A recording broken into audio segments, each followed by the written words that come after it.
ప్రతి TV channel వాడు ఏం చేయబోతున్నారు పంతులు గారు, ఏం చేయబోతున్నారు పంతులు గారు.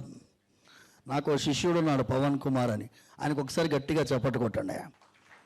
ఆయన ఏమన్నాడు తెలుసా, స్వామి దయచేసి మీడియా ఇంటరాక్షన్ ఈ కార్యక్రమానికి ముందు వద్దు, no need to explain, programme అంతా అయిన తర్వాత ప్రెస్ మీట్ ఉంటుంది, ఆ టైంలో మీరు ఏ ప్రశ్న అయినా సంధించమని చెప్పండి అన్నాడు. భగవంతుడు మీతో మాట్లాడేది దేవాలయం లోపల ప్రత్యక్షంగా మాట్లాడతాడు, సందేహం లేదు.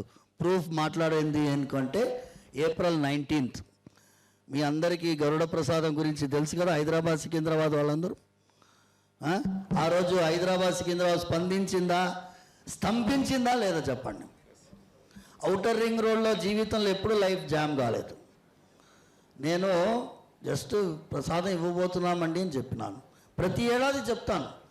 ఈసారి ఎంత లక్షలాది మంది ఆడవాళ్ళు భార్యాభర్తలు, ట్రాఫిక్ జామ్ అంటే స్వామివారి లీల లాంటిదండి. భగవంతుడు ప్రత్యక్షంగా స్వయం వ్యక్త క్షేత్రంలో ఆయన సేవలో ఉన్నాను కాబట్టి దేవాలయం అవసరం, ప్రస్తుత సమాజానికి అత్యంత అవసరం.